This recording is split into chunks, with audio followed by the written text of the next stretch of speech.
Athena Stamos, and we're here at Wasteland Weekend for a dystopian episode of Star Cars.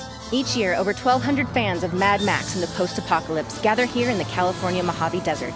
It's an oil punk party with everything from Thunderdome battles, killer robots, live music, kick-ass costumes, freak show performances with fire and blades, belly dancing, and best of all, insane custom vehicles designed to help you survive the nuclear wasteland. The wildest cars and trucks compete each year for the coveted Vehicle of the Year award. This year, I've been invited to be one of the judges. We'll be taking a look at some of the gnarly original creations and also hunting down one of the most elusive star cars here in America, Max's Australian-built Interceptor Pursuit Special. See you on the road, Skag.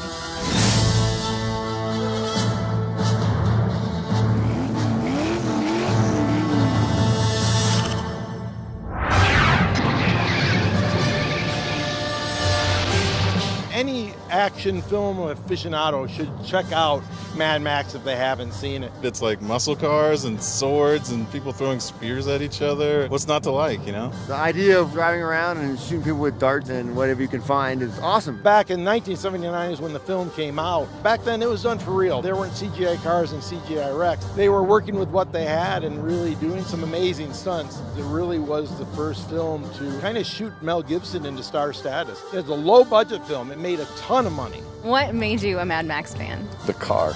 The car did it.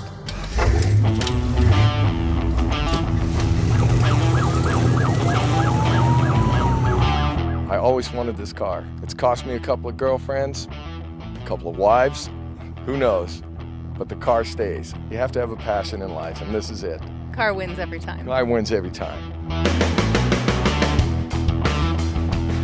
This car is the Top Pursuit Special, 1974 XB Falcon. It's an Australian Ford. What makes this Interceptor the special car in the Mad Max films? After Max's wife and kid were killed by a bunch of marauders, he went in the police garage, got the car, and came out for some payback.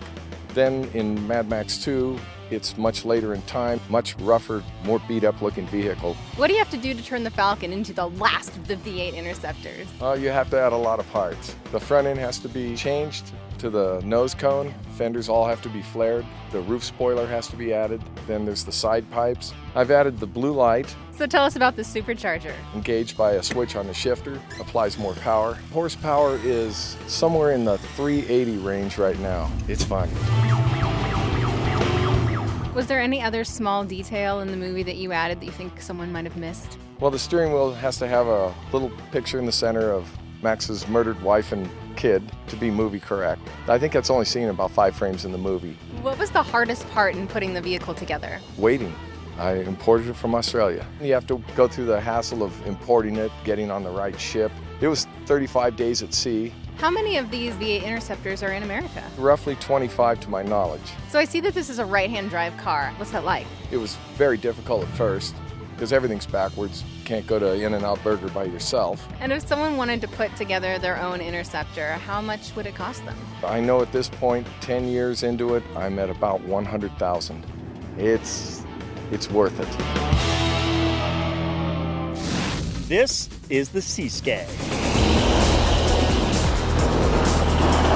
The reason we bought it is to simply build a car to come to Wasteland Weekend. It started off as a '79 Camaro. We wanted to go with a nautical theme. We started off with a mermaid in the front, and then it just progressed to the rear, and it got crazier and crazier as we went along. Can you tell us all the modifications that you did to the base vehicle? The first thing was the paint, and we used a textured roller and some flat black paint and just did it in about 45 minutes to an hour. And we put spikes on the fenders. Took the trunk off so we could sit back there, made a jumper seat back there, put a piece of plywood on the back. Made the harpoon out of ductwork. What's it like to drive? Mechanically, it's brand new. Outwardly, yeah, it looks like hell. What was the hardest part about putting this together? Time. We did this in a week. The week before the event is when we started. Did you guys sleep? What sleep? What sleep? We were at graveyard. There's no sleep. Sleep's for wimps.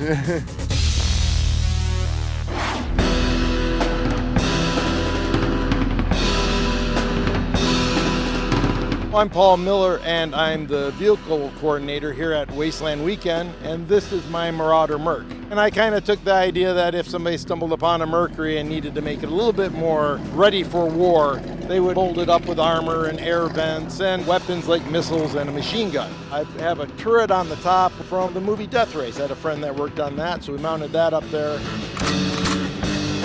There's over 500 bolts on this car, and it takes a while to glue them on, I can assure you. This year I also added spotlights and window armor. The roof's chopped about 4 or 5 inches, so that's the other thing. I'm looking through a mail slot, and with these window covers, it's even worse. I do have to be careful about the pedestrians around here at Wasteland Weekend.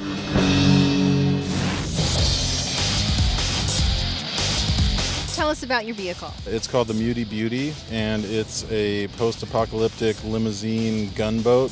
The goal was really to bring across the Flying Fortress homage. The base car is a 1985 Lincoln Town Car limo. Well, going from back to front, we added tail guns made out of PVC. Well, the windows had to go, and we kind of had to set up a line of people who got to break out the windows, and I'd say that was the most fun. Added these waist guns with mounts that are made out of Ford truck side mirrors. The guns themselves are actually Nerf guns that we modified with PVC and painted. In the front, we added a cow catcher off of a 60s fire truck. My buddy Brett did the nose art, was pretty amazing. It's just an awesome sci-fi homage, it's Total Recall and the whole post-apocalyptic nuclear mutants thing. So how'd you give the car its look? We did a flat black coat and then painted the rust on with paint that was high in iron. You spray ferric nitrate on there and it rusts it up, so you're basically painting rust onto the car. It's post-apocalyptic, it's supposed to look trash. At least one couple had no problem with Muty Beauty's looks. They used it as their getaway car for their wedding. It's time for Wasteland Weekend's post-apocalyptic car contest. I'm one of the judges, and here's how it's gonna work. We have a lineup of custom rides. Not all cars are eligible, such as past winners or cars made by judges. It's pretty unscientific, but we'll be judging based on survivability, originality, and craftsmanship. But most of all, it's about the X factor of awesomeness.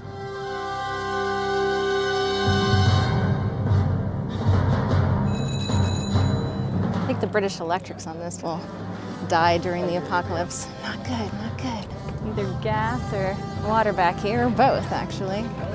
All right, let's go get the final judging on these things.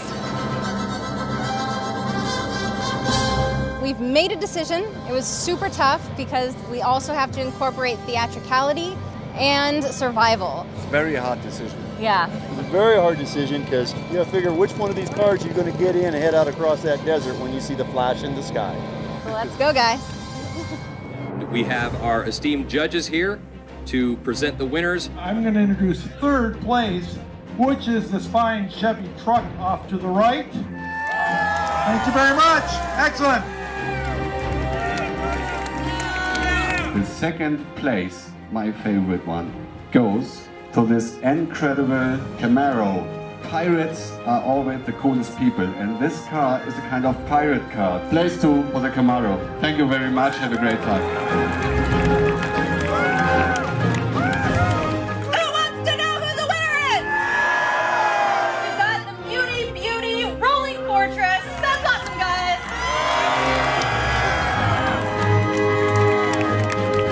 We're going to do the Founders Award for Best Replica Vehicle. One of the main reasons that this exists is because of a movie that we all saw. The owner of the replica is Mike Hughes. His Interceptor is dead on that car. And that movie and all of that madness has evolved into this.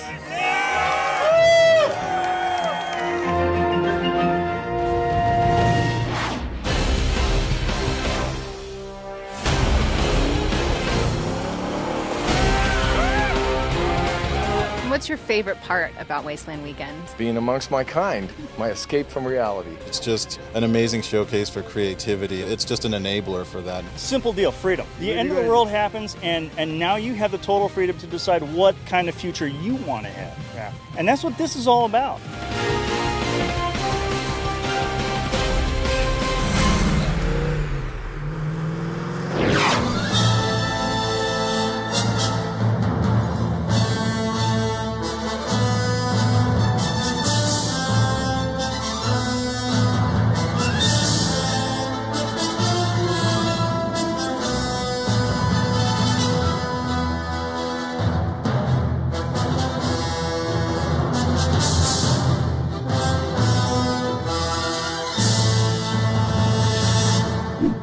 There is a bee. Hi, so Stop. Michael? There's a Everybody bee. stop. There's a bee on me. That's right. Should I thank that bee?